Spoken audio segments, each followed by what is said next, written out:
Dzisiaj babski film, a właściwie babski zegar. Powody ku temu są dwa. Po pierwsze pasę strukturalną, z której zrobiłam różę, wzbogaciłam o środek spod paski. Po drugie uważam, że kobieta w życiu powinna zrobić dwie rzeczy. Po pierwsze zegar, bo czas leci i trzeba zdążyć popełnić wszystkie życiowe głupstwa. A po drugie w którymś momencie życia ustalić ile ma lat i tej wersji trzymać się już do końca. Jakby ktoś mnie pytał, to ja mam 26 lat. No dobrze, 26,5 i ani grama więcej. Jaki mi wyszedł zegar, każdy widział przed chwilą, a teraz zabieramy się do roboty.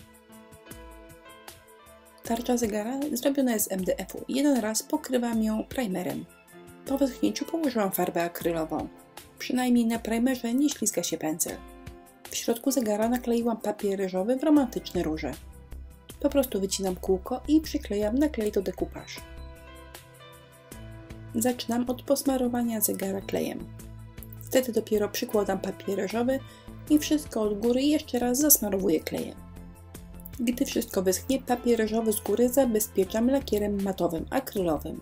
Wzór na papierze jest śliczny, ale jest dla mnie zbyt intensywny, więc białą farbą za chwilę schlapię cały papier ryżowy. Nie chcę, aby te róże stanowiły dominujący akcent ozdobny. Wszystko pochlapałam i dzięki temu róże przykryłam taką białą mgłą. W trudzie i znoju wymieszałam farbę, która będzie pasowała do reszty zegara. Biały, szary, brązowy i czerwony. Nauczyłam się to już zapamiętywać, bo potem sam kłopot, żeby dorobić farbę. Zegar sobie schnie, a ja zrobię odlewy gipsowe. Foremki silikonowe.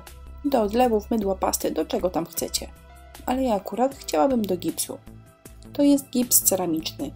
Po wyschnięciu jest bielutki, ale nie ma to znaczenia, bo i tak go potem zamaluję. Gips plus woda, gęstość jak na naleśniki i zalewam. A to było zagięcie czasoprzestrzeni. U Was minęły 4 sekundy, a u mnie 2 godziny. Odlewy wyciągnęłam, pomalowałam i niech czekają na swoją kolej. A teraz zrobię kosmatą pastę, z której wykonałam róże. Użyłam do tego primera oraz gipsu, z którego robiłam odlewy. Żeby pasta stała się włochata, potrzebuję delikatnej bawełny. I taką fajną, odpowiednią bawełnę znajdziecie w środku podpasek, ale takich zwykłych. To jest właśnie zwykła Bella z Biedronki, a w środku śliczniutka, bialutka, delikatna bawełna. Gesso stamperii jest dość rzadkie, a też nie o to mi chodziło, żeby róże były bardzo kudłate. Więc gesso plus odrobina podpaski i żeby mi się wszystko szybko utwardziło, dodałam odrobinę gipsu. Zobaczcie, mieszam, za miękkie i albo dodam odrobinę podpaski, albo gipsu.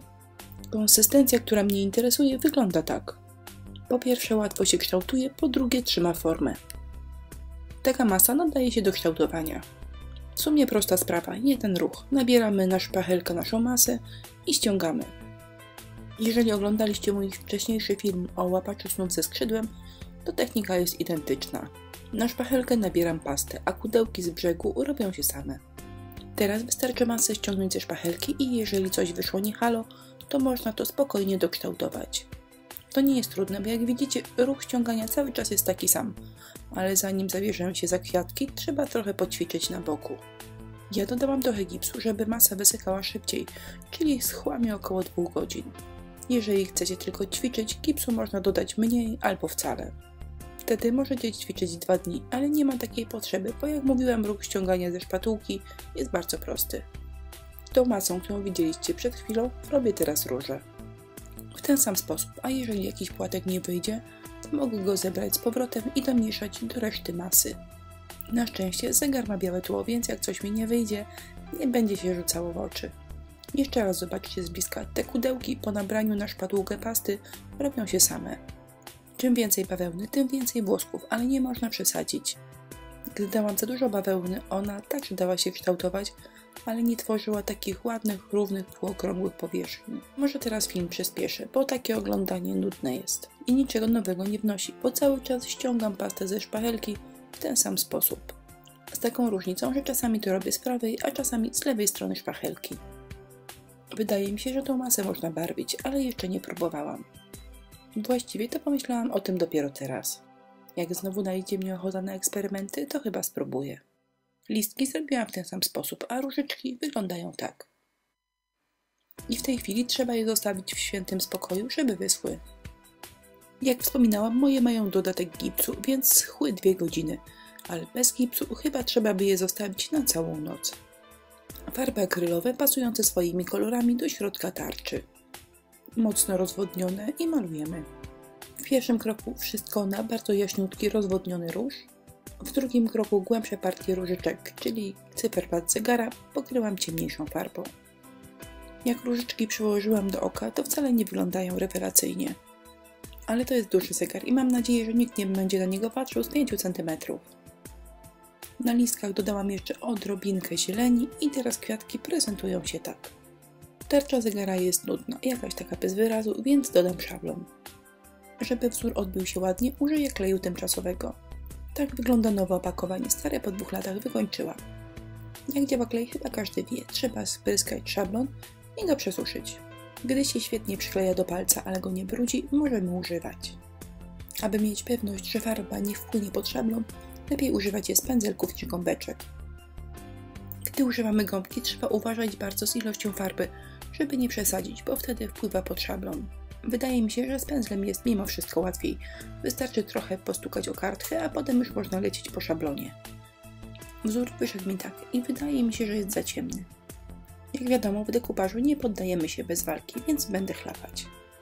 Podobnie jak to miało miejsce przy środkowym papierze ryżowym, wszystko dokładnie schlapałam na biało. A przy okazji na biało podmalowałam końcówki różyczek. Pędzel skośny i farba antracytowa, czyli będzie cieniowanie. Na pędzelek nabieram trochę wody, na czubeczek odrobinę farby, wszystko rozblendowuję i lecę. Oczywiście lecę z cieniowaniem, bo lekko podcieniowana praca zawsze wygląda lepiej. Ale ja zawsze mam problem, żeby nie przesadzić.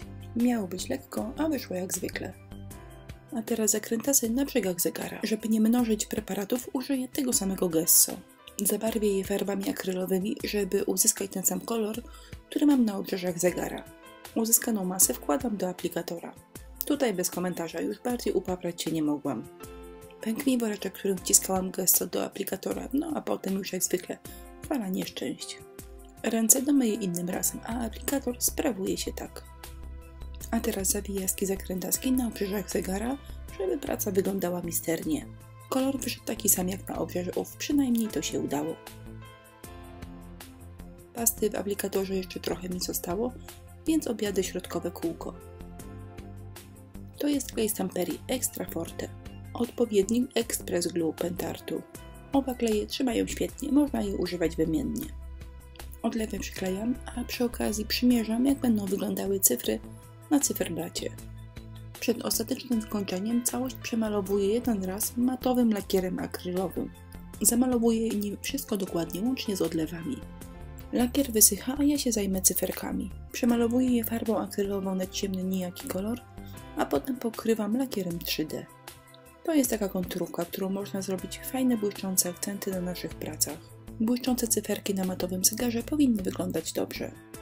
A teraz kilka prostych zabiegów, żeby mój zegar nie wyglądał jak naleśnik. Po pierwsze podcieniuję odlewy gipsowe. Zobaczcie, to cieniowanie wcale nie jest perfekcyjne, wręcz niechlujne. Ale przecież zegar będzie oglądany z kilku metrów, więc powinno to wyglądać dobrze. Fajnie też wyglądają wycieniowane brzegi. Ostatnim elementem będzie wyciąganie wypukłych elementów. Przyda się pędzel szczecinowy i biała farba akrylowa. To znana i prosta metoda suchego pędzla. Nabieramy odrobinę farby, wypisujemy na kartce, a następnie możemy przeciągać wypukłe elementy. Kilka minut roboty, a nasza praca zaczyna wyglądać dużo atrakcyjniej. A z bliska bielenie wygląda tak. Zegar jest gotowy, wystarczy przylepić cyferki i założyć mechanizm. No i tak właśnie wykradłam Wam 10 minut z Waszego życia.